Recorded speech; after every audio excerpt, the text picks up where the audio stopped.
Eat better!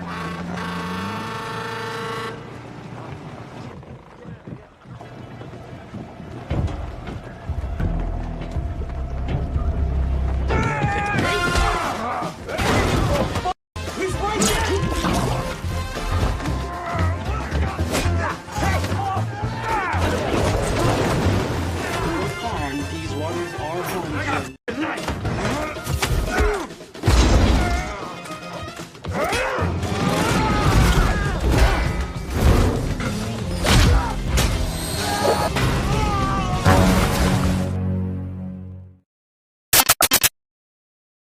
Halo, apa kabar semuanya? Semoga kalian semua sehat.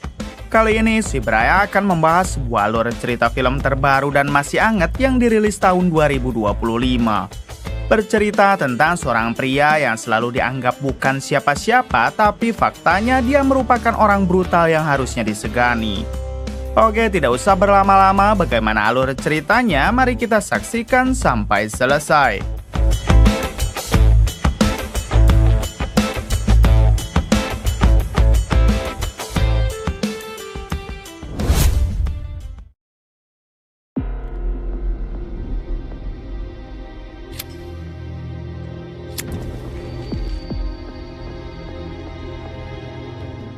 Di awal film, kita akan diperkenalkan dengan seorang pria bernama Hutch Mansell yang kala itu sedang diinterogasi oleh agen federal.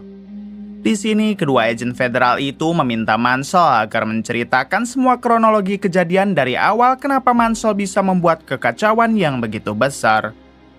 Dengan santai, Mansell mulai bercerita hingga kita akan dibawa ke adegan beberapa minggu sebelumnya. Saat itu, Mansell sedang ngobrol berdua dengan istrinya di rumah. Ternyata si istri sedang ngambek karena Mansell selalu sibuk dengan pekerjaannya sendiri dan jarang ada waktu untuk keluarga.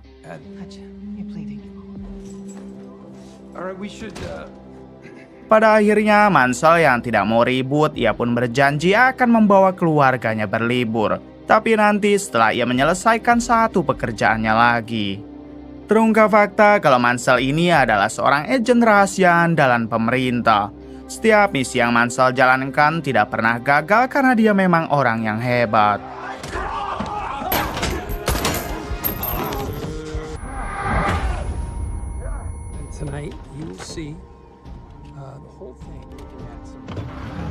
Setelah si istri pergi, Mansell segera bersiap untuk menjalankan pekerjaan terakhirnya sebelum ia mengambil cuti liburan. Singkat cerita, Mansell menyamar sebagai pekerja hotel karena misinya sekarang adalah mencuri sebuah chip dari seorang koruptor yang sebentar lagi akan tiba di hotel tersebut. Selang beberapa saat, si koruptor dan beberapa bodyguardnya tiba lalu mereka segera menaiki lift. Dan cepat, Mansell langsung ikut masuk ke dalam lift itu. Ketika di dalam lift, tanpa basa-basi, Mansell langsung menghabisi semua bodyguard si koruptor.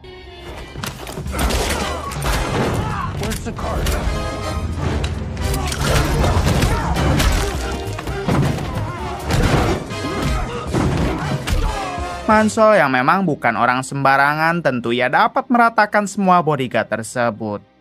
Si koruptor sendiri terlihat begitu ketakutan, namun untungnya Mansell tidak menghabisi si koruptor melainkan hanya mengambil chipnya saja. Kemudian Mansell keluar dari lift dan langsung menuju ke parkiran basement. Tapi ternyata di sana sudah ada beberapa anak buah si koruptor hingga inilah yang Mansell lakukan.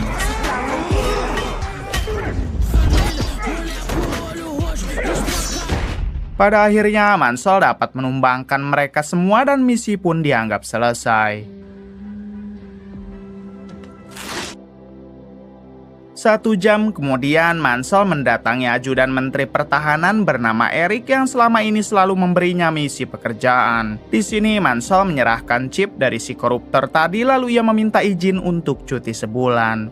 Awalnya, Eric tidak memberi izin karena ada beberapa misi penting lagi yang harus Mansell lakukan. Akan tetapi, Mansell memohon supaya Eric menunda dulu misi tersebut karena Mansell sudah mempunyai janji dengan istrinya untuk berlibur. Pada akhirnya, Eric pun mengizinkan Mansell untuk mengambil cuti tapi jangan lebih dari 1 bulan. Your next mission.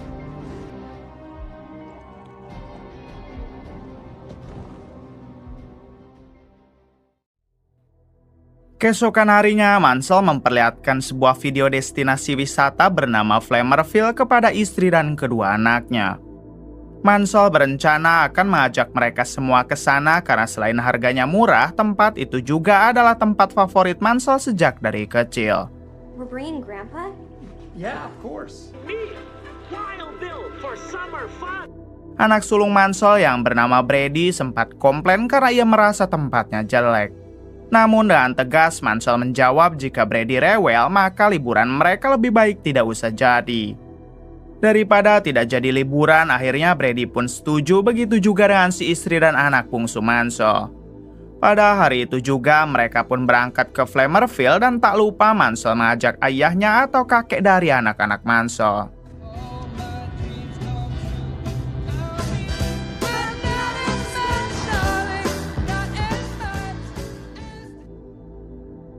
Setibanya di sana, Mansell menyewa 2 kamar untuk si kakek dan kedua anaknya. Sedangkan dirinya dan sang istri menyewa kamar spesial agar anu-anunya nanti malam bisa maksimal. Look at that, huh? And then we're all together. Selang beberapa saat, Mansell dan keluarganya pergi ke restoran yang ada di Flamerville untuk makan siang. Ketika Mansell memesan makanan, ia pun teringat dengan kenangan masa kecilnya saat ia sering berlibur ke tempat ini. You got a problem? Tak lama, Mansell didatangi oleh seorang sheriff bernama Abel yang meminta Mansell agar jangan melamun. Abel menjelaskan kalau di tempat ini banyak sekali copet, jadi sebaiknya Mansell harus selalu fokus. Yeah, that's me. Yes. Let me get you. Can I see All it? right. Selesai makan, Mansell dan keluarganya pergi ke area time zone, sedangkan si kakek lebih memilih untuk kembali ke kamar. Di sana, Brady, anak sulungnya, memberikan tiket permainan kepada seorang gadis dengan harapan gadis itu mau berkenalan dengannya. Namun ternyata si gadis sudah mempunyai pacar bernama Maxim hingga Maxim langsung menghampiri Brady. Di sini Maxim memperingati Brady agar jangan pernah mendekati pacarnya, kalau tidak mau ia hajar. Kemudian Maxim malah merusak boneka milik adik Brady yang membuat Brady naik darah, lalu terjadilah keributan.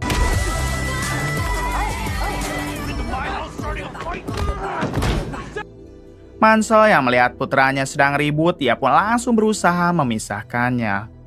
Tak lama datanglah satu security yang membela Maxim dan terus menyalahkan Brady. Mansell yang tidak mau mempunyai masalah, ia pun lebih memilih meminta maaf dan berniat akan kembali ke hotel. Namun ketika anak bungsu Mansell mengambil bonekanya, tiba-tiba si security menggeplak topi anak bungsu Mansell. Jelas Mansell tak terima, lalu ia pun pergi dengan memberi tatapan tajam kepada security tersebut. Mom, I didn't do shit. This guy did all of it. Ketika di luar, Mansell meminta istrinya agar membawa kedua anaknya ke kamar hotel, sedangkan dirinya akan menyelesaikan dulu urusan.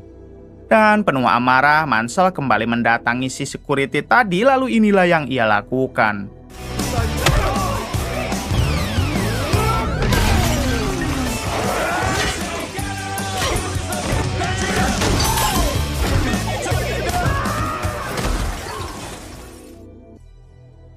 Malam harinya terlihat Mansell dan Brady yang sedang berada di kantor polisi untuk mempertanggungjawabkan kejadian sebelumnya.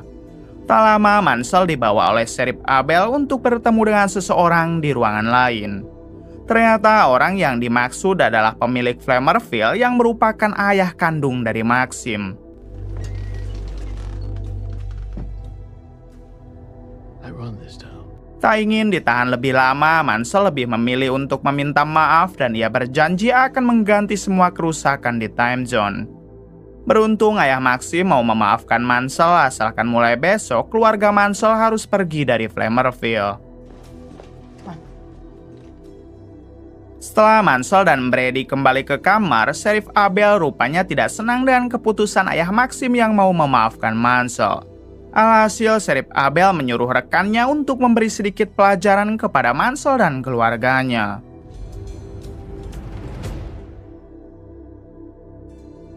Di hari selanjutnya, Mansell mengajak anak dan istrinya agar memuaskan dulu liburan di sini sebab nanti sore mereka akan segera pergi. Namun Mansell berjanji mereka tidak akan langsung pulang ke rumah, melainkan lanjut liburan ke tempat lain.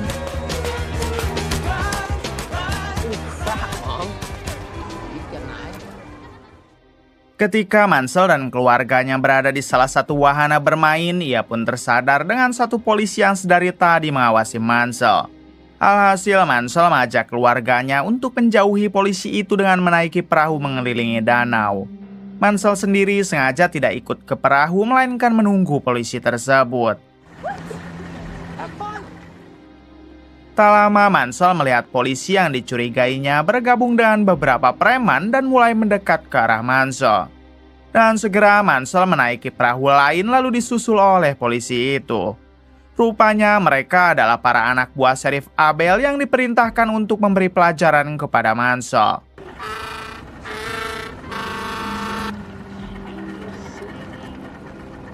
Awalnya semuanya baik-baik saja, sampai perahu itu berlayar dan semua penumpang dipasangi earphone. Barulah di sini Mansell bertanya kenapa si polisi dan para preman sedari tadi memperhatikan keluarganya. Si polisi menjawab kalau mereka harus memberikan pelajaran kepada Mansell atas perintah Sheriff Abel, lalu terjadilah perduelan 1 melawan 4.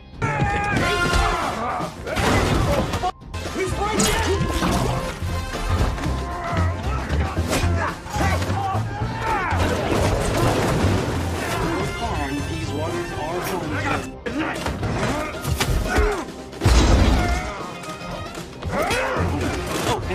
speaking. Di tengah keributan, Mansell meminta mereka supaya berhenti karena ini tidak ada gunanya. Namun si polisi malah kembali menyerang sampai membuat Mansell harus kehilangan satu jarinya dan tercebur ke danau.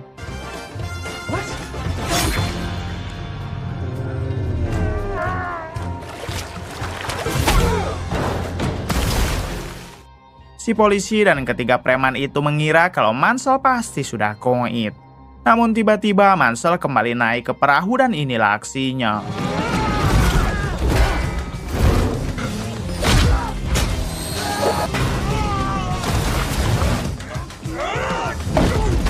My favorite, personally, is the Bugger Brownie.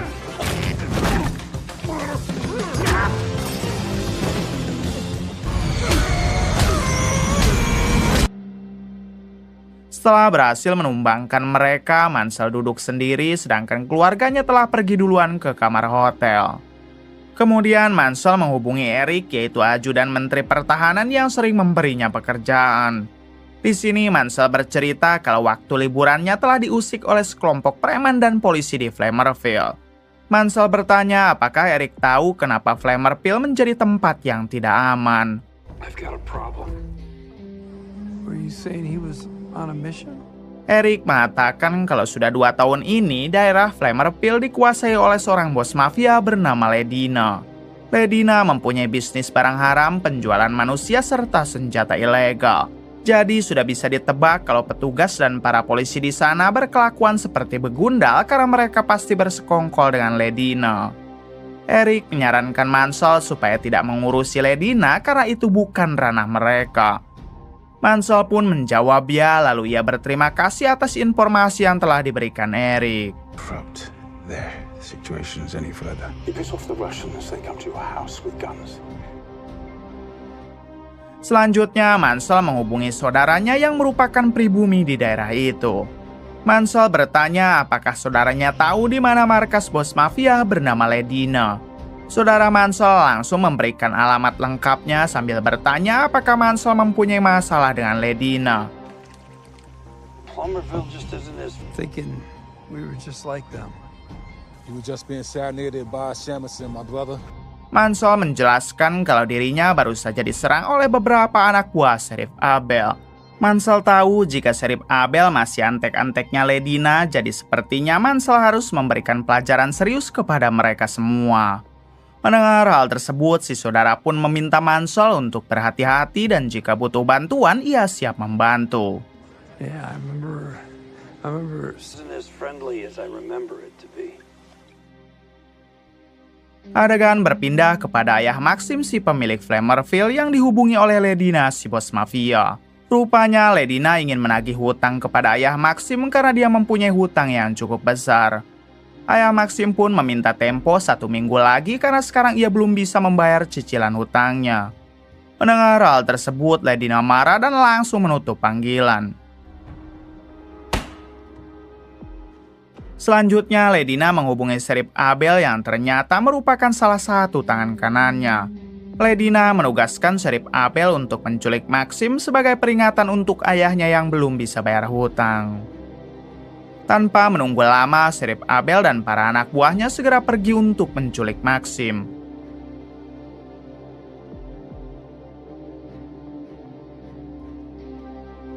Hanya butuh beberapa waktu, kelompok Sheriff Abel dapat menculik Maxim. Lalu mereka pun menyandra Maxim di markas penyimpanan uang milik Ledina. Di balik itu memperlihatkan Mansell yang sedang dalam perjalanan menuju markas Ledina sesuai alamat yang diberikan oleh saudara Mansell. Setibanya di sana, Mansell bertemu dengan Sheriff Abel dan anak buahnya, lalu ia pun langsung menyiramkan bensin ke semua uang Ledina. Di sini Mansell mengancam supaya Sheriff Abel tidak sekali-kali lagi mengusik dirinya dan keluarga Mansell. Apabila hal itu sampai terjadi lagi, maka Mansell akan membantai Sheriff Abel tanpa peduli dia anak buah Ledina. A break. But wherever I go.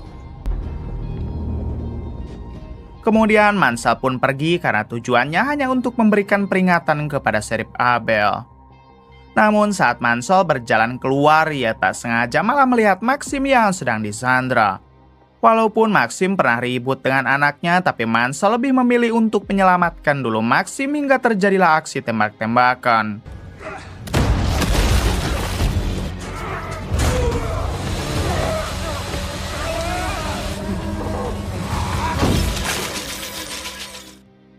Setelah berhasil menyelamatkan Maxim dengan sengaja, Mansell tidak menghabisi Sheriff Abel melainkan hanya membakar semua uang milik Ledina.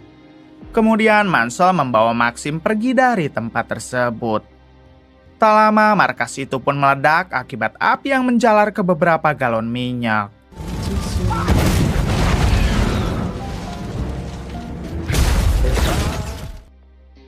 Tak butuh waktu lama, Ledina langsung mendapat info tentang Mansell yang membakar markas serta semua uangnya. Ledina menyangka kalau Mansell pasti orang suruhan ayah Maxim yang diperintah untuk menyelamatkan Maxim. Pada akhirnya, Ledina bersumpah akan menyerang balik Flammerfield termasuk memburu Mansell serta ayahnya Maxim. Nothing about him is turning up. Everything. The cash, the chemicals, the biocase. Kemudian Ledina dihubungi oleh Sheriff Abel yang meminta maaf karena ia tidak bisa menahan Mansell. Tapi Ledina tetap murka dan akan secepatnya menghukum Sheriff Abel. Kembali kepada Mansell yang kini sudah membawa keluarganya ke rumah terpencil yang jaraknya cukup dekat dari Flammerfield. Terlihat juga Brady dan Maxim yang sudah saling memaafkan padahal sebelumnya mereka sempat ribut gara-gara wanita. Di sini Mansell meminta maaf kepada sang istri karena sepertinya liburan mereka harus terganggu. Lalu Mansell memintanya agar tetap di sini sedangkan Mansell akan pergi untuk menyelesaikan masalah.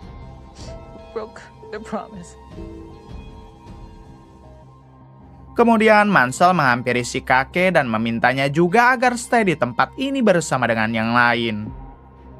Selanjutnya Mansell kembali ke Flammerfield untuk bertemu ayahnya Maxim.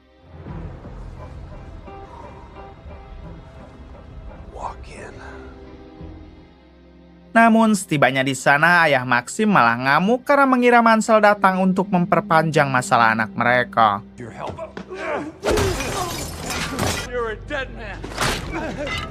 Mansell segera menenangkan ayah Maxim lalu mengatakan kalau baru saja ia telah menyelamatkan Maxim dari culikan kelompok Ledina.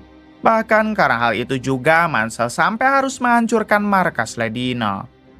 Setelah semuanya dijelaskan, ayah Maxim pun langsung berterima kasih karena telah menyelamatkan anaknya. I saved your son. Thanks. Yep. Kemudian ayah Maxim mengatakan kalau dari dulu ia sudah sangat muak kepada Ledina.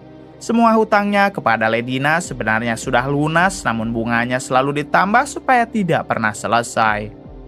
Setelah itu, ayah Maxim menjelaskan kalau kelompok Ledina pasti akan segera datang karena Ledina mengira jika Mansell pasti merupakan orang suruhannya. Mansell meminta ayah Maxim supaya tenang saja karena ialah yang akan melawan mereka. Mendengar hal tersebut, ayah Maxim sempat bertanya siapa sebenarnya Mansell. Mansell menjawab kalau dirinya bukan siapa-siapa, melainkan hanya seorang ayah beranak dua. Satu jam kemudian, ayah Maxim mulai mengosongkan Flammerfield dengan meminta semua pengunjung agar segera pergi. Setelah tempat itu kosong, datanglah saudara Mansell dan si kakek untuk membantu. Si saudara menjelaskan kalau ia diberitahu oleh si kakek perihal Mansell yang terlihat seperti mempunyai masalah. Oleh sebab itulah ia memutuskan untuk menyusul ke tempat ini bersama dengan si kakek. Karena sudah terlanjur datang, pada akhirnya Mansell mengajak mereka semua memasang beberapa jebakan.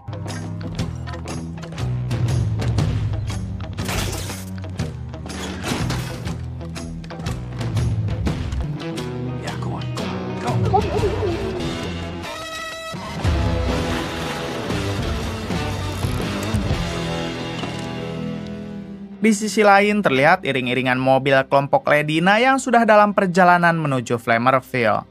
Di sini Ledina meminta kepada satu anak buahnya jika mereka telah tiba nanti biarkan Sheriff Abel yang keluar duluan.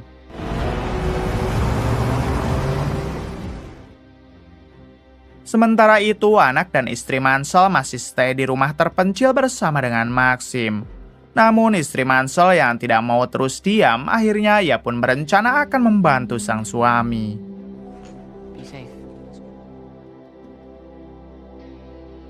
Singkat cerita, Ledina serta pasukan telah tiba di Flammerfield.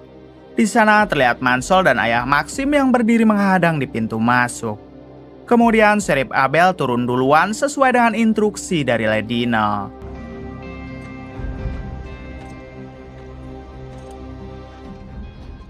Di sini, Sheriff Abel meminta Mansell dan ayah Maxim agar sebaiknya menyerah saja karena mereka sudah terkepung. Namun Mansell menjawab jika kelompok Ledina lah yang sebenarnya sudah mereka kepung. Kemudian Sheriff Abel berjalan ke arah mobil sambil memberi kode agar pasukan Ledina cepat menyerang. Melihat hal tersebut, Ledina dibuat semakin kesal karena seharusnya Sheriff Abel lah yang menyerang duluan. Alhasil, Ledina pun memerintahkan semua pasukan untuk mulai melakukan penyerangan termasuk menghabisi Sheriff Abel.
Shot in the fucking leg.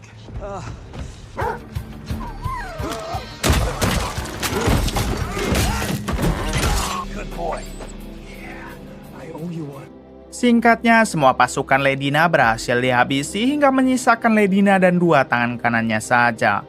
Lalu Mansell pun berusaha melawan mereka berdua dan inilah aksinya.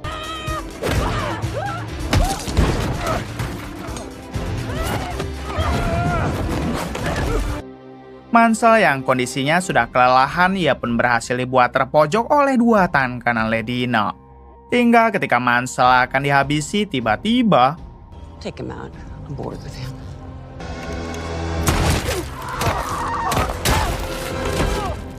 ternyata itu tembakan dari ayah Maxim dan kedua tangan kanan Ledina pun akhirnya koit. Melihat hal tersebut, Ledina langsung melempar pisau ke bahu ayah Maxim lalu kembali memojokkan Mansell. Di sini Ledina mengatakan ia tidak peduli jika semua anak buahnya tewas dan bisnisnya hancur karena yang terpenting sekarang ia dapat menghabisi Mansell, namun tiba-tiba rupanya itu tembakan dari istri Mansell yang baru saja datang hingga Ledina pun akhirnya koit.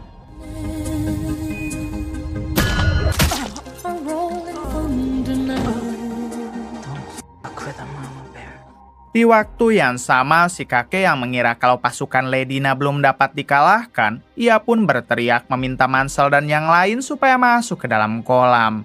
Ternyata si kakek akan meledakkan semua tempat ini menggunakan bom yang telah dipasang sebelumnya.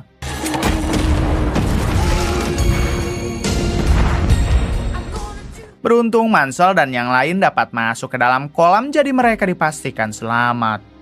Sedangkan untuk saudara Mansell rupanya sudah berada di rumah bersama anak-anak Mansell dan menyaksikan flamer pil yang tengah menyala.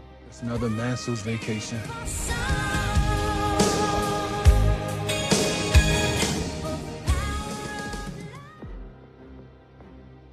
Kemudian kita akan dibawa ke adegan di awal film yang mana Mansell sedang diinterogasi oleh dua agen federal.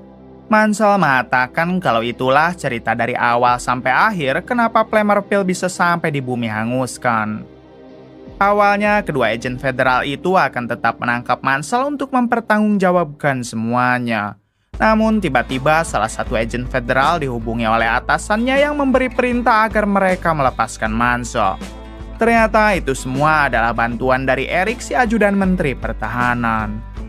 Pada akhirnya Mansell dan istrinya dibebaskan, lalu kemudian film pun tamat. Bagaimana menurut kalian? Oke, terima kasih yang sudah menonton sampai akhir. Mohon maaf bila banyak kesalahan. Salam dari Bray Movie.